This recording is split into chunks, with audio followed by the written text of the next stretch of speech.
De vuelta a las 8, Rocío Lazo nos transmite algunas de las preguntas que están planteando los televidentes por medio de redes sociales. Juan Luis, se han generado ya varias dudas a través de nuestro Twitter, así que comenzamos con la lectura. Tenemos la pregunta de Mauri que nos dice: ¿qué postura tiene esta entidad del sector privado con tantas empresas que evaden impuestos? Doctor Sergio Hernández, que las reglas las ponga el CACIF. Es como dejar cuidando el banco de sangre a Drácula. Ludvigo Valle, hoy toca resolver la situación actual. Las causas ya se saben. Es una emergencia. Lupia Inés, saqueando de forma descarada por administraciones pasadas. Y por último, la pregunta de Manuel Antonio: ¿y todo lo recaudado por la SAT en las intervenciones?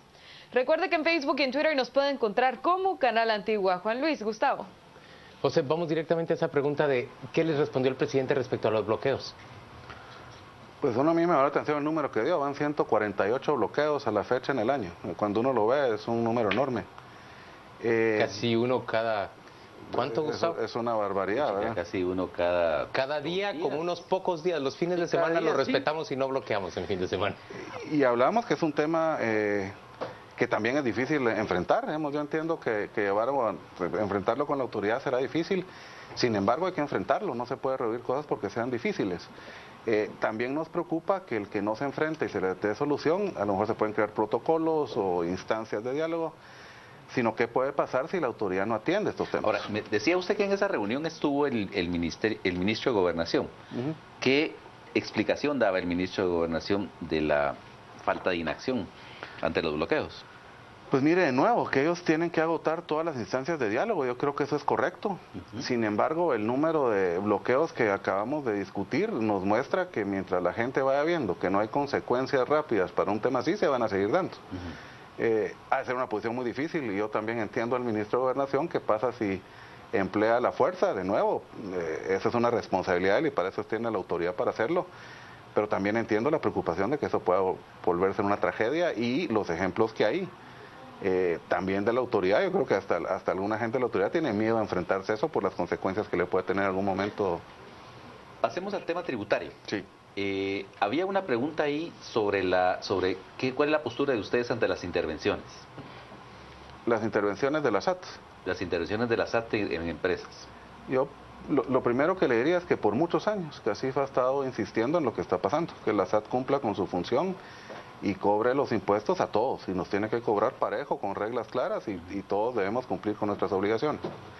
Lo que también hemos insistido, y lo vamos a seguir insistiendo, es que cualquier acción que tome la SAT se debe dar cumpliendo todos los procedimientos de ley y agotando las instancias administrativas. Ahora, ¿les da a ustedes la impresión entonces, de acuerdo a ese cuestionamiento, de que no se han cumplido todas las acciones administrativas y legales previas? Lo que estoy diciendo es que se tienen que agotar. Si se agotaron, qué bueno que actúen. Nos parece también que en algunos casos probablemente hubo un exceso de mediatización de los temas que creo que no abona. También creo que este es un ejemplo que nos pone a todos que tenemos que cumplir, pero le estamos exigiendo lo que cualquier contribuyente le exige a la entidad tributaria, que se respeten los derechos y uno poder exigirlos también como contribuyente, que esto hay que tener claro, tenemos obligaciones, pero también tenemos derechos, y lo que estamos pidiendo simplemente es exigirlos. Hablaron de la reforma tributaria fallida.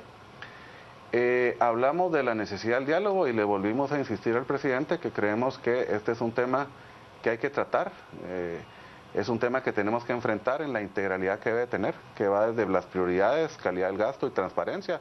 Esos son temas que creo que el gobierno ha tenido avances, que no ha logrado comunicar adecuadamente, pero que hay que discutirlos. El presidente les dijo que ya tienen previsto, después de aprobar el presupuesto, arrancar la discusión de una reforma fiscal y un presupuesto multianual, ¿o todavía no llegaron a hablar de eso? No llegamos a hablar de eso. Evidentemente se habló del presupuesto que ya se presentó la semana pasada y el proceso que eso llevará para su aprobación.